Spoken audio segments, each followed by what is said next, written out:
welcome back to my channel, Stardust Stories, where I aim to tell my stories in order to help someone overcome heartache and pain in their lives by realizing that no matter what your circumstances, you have the power within you to overcome anything. Let me start this episode with this quote. You are so much more than you ever give yourself credit for. I know there are times where it's easy to forget that. It can feel that life gives out beatings. I've been there, I don't know how many times. But you are far more than the things that have happened to you and the difficulties that come your way. You are beautiful, and I don't want you to forget that. From the Better Man Project. Before I could remove myself and my baby boy from the situation that we found ourselves in, a few very profound things happened. Things that made the decision to walk away from this relationship rather easy. It is never easy to give up and walk away from a relationship. We do not get involved or marry somebody with the expectation that it will end. But then life happens, and you realize that there is no other option than walking away. As hard as it can be, sometimes you have to do what is best for you. To protect yourself, you walk away. Difficult as it seems, it is the only way out of the situation you are facing. Apart from my marriage problems, I was happy. I loved my baby boy to bits. I had a really good job and a good income. Because like I said, I could not rely on my husband's income because he was more out of a job than actually working. And therefore I had to make sure that I kept my job. But that also came at a price. And like I said previously, sometimes one makes decisions, not good decisions, but at the time, it seemed like the only way to hang on to dear life. The job I had at the time taught me a lot. I made good friends and I learned that I had abilities that would stand me well in the future. I was able to excel at every task, and I learned new skills that I might have never been able to learn if I wasn't working there. I had a great boss, but as good as he was for me and as many opportunities he gave me, he wanted something from me that I was just not willing or able to give him. He wanted a sexual relationship with me.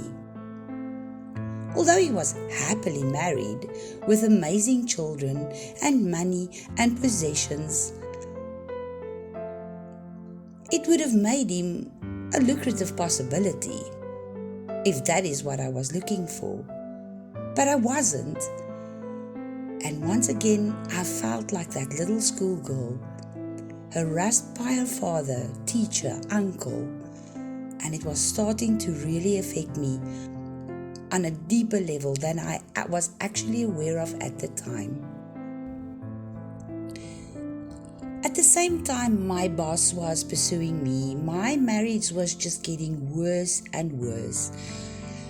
And I got to the point where I knew that if I did not make some very drastic changes in my life, it was going to turn out very badly.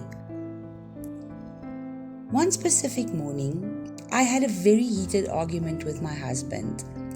While I was busy getting ready to take my son to daycare and go to work, and as it was getting time to leave, he was going on, and at some point I wanted to phone my boss to tell him that I might be late for work due to personal problems.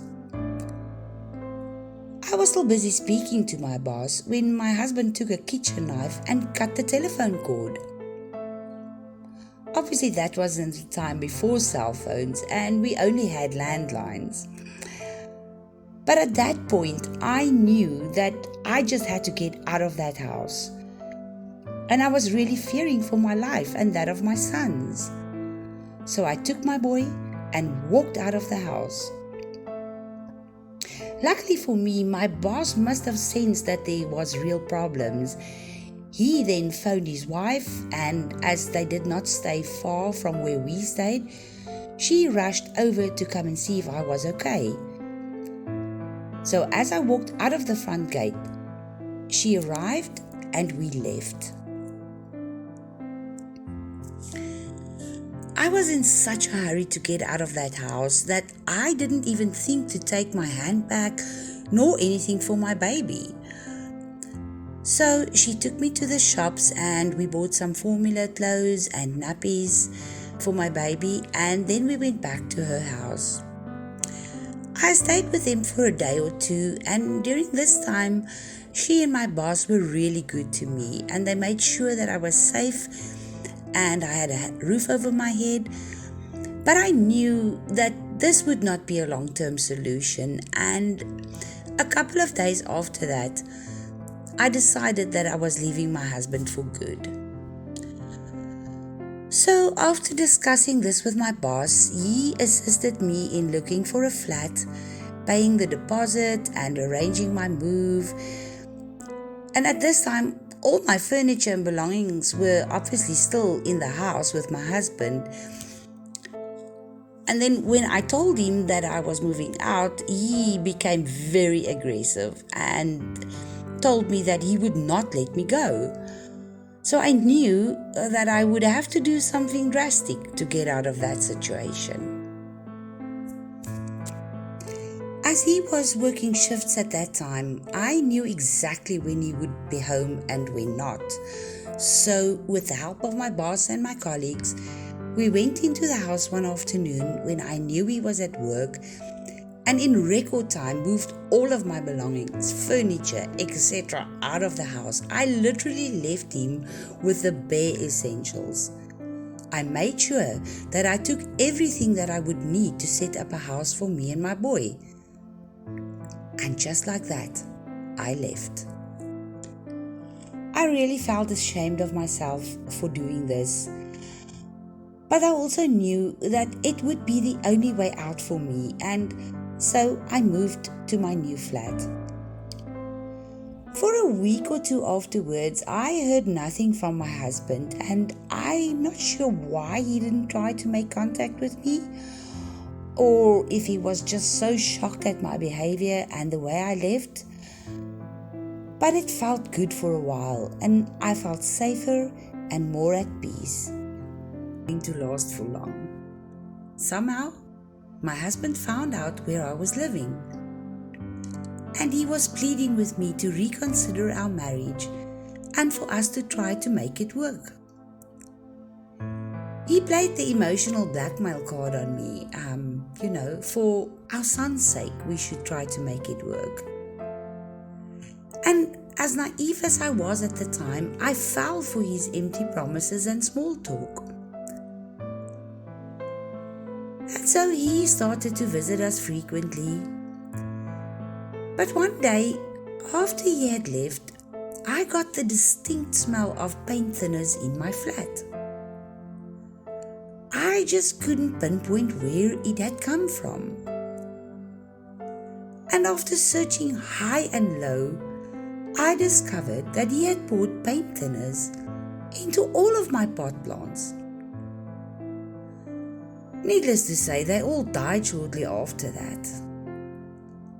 I was so stunned about his action. Why would he be doing things like this?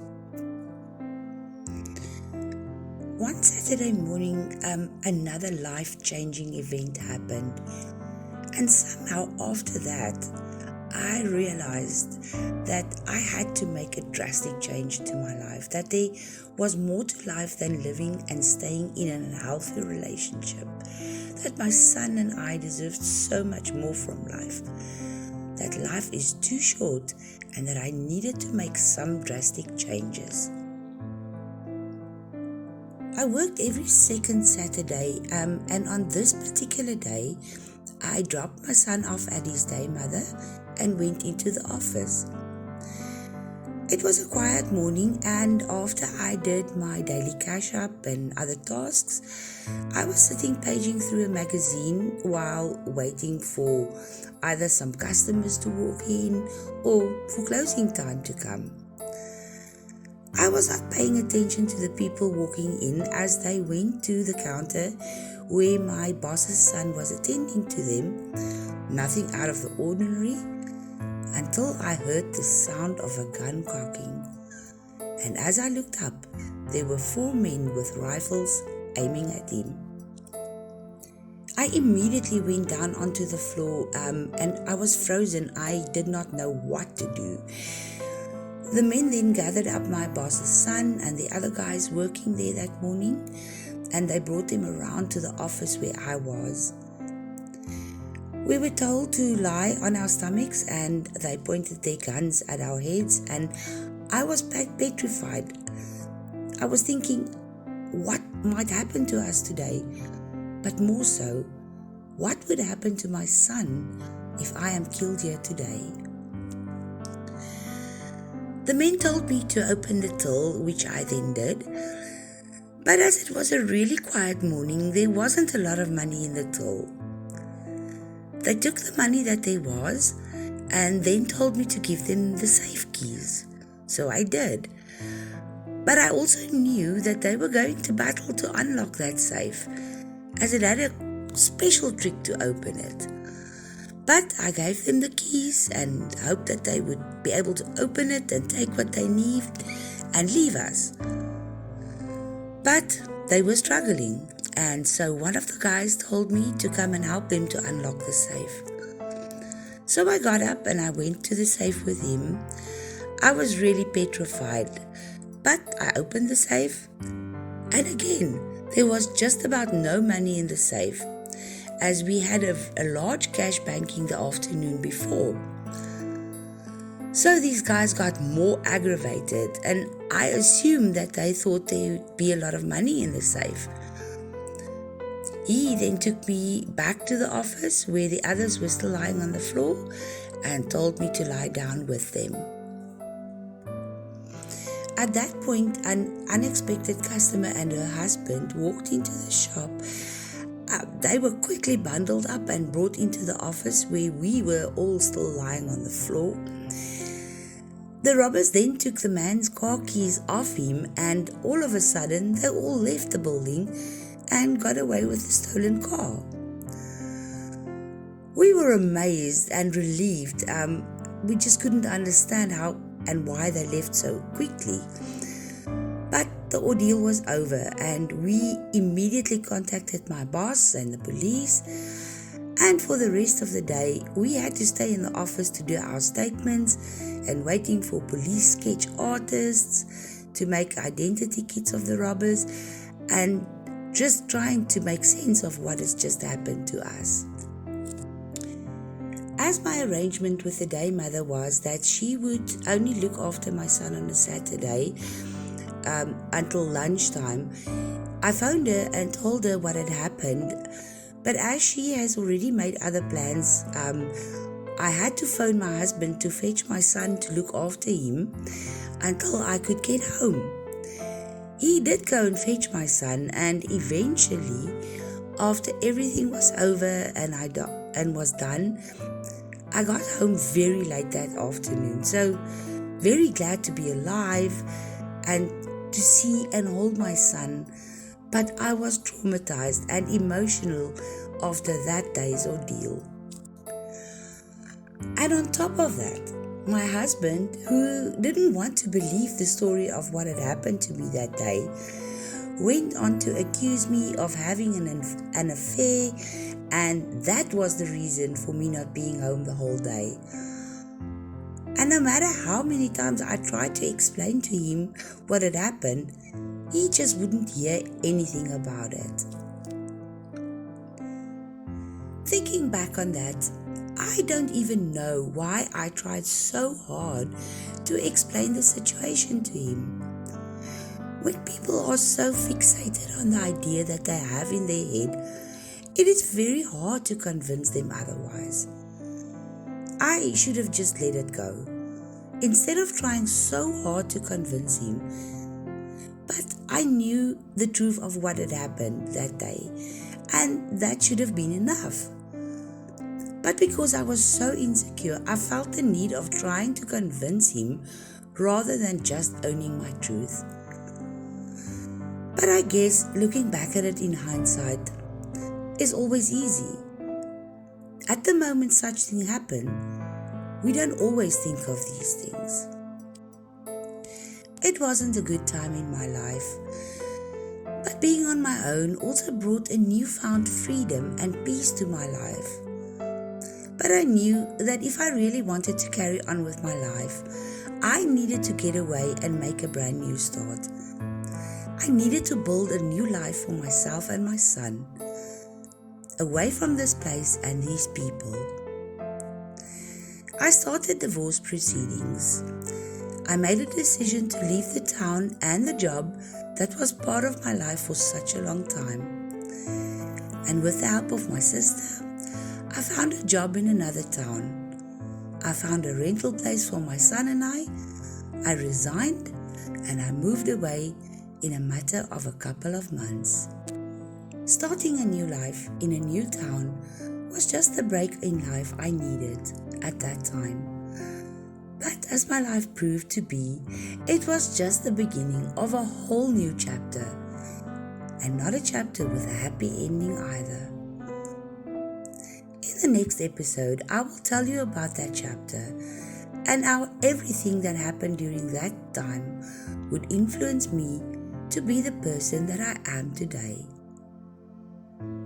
Never forget, you are strong, you are loved, and you are special.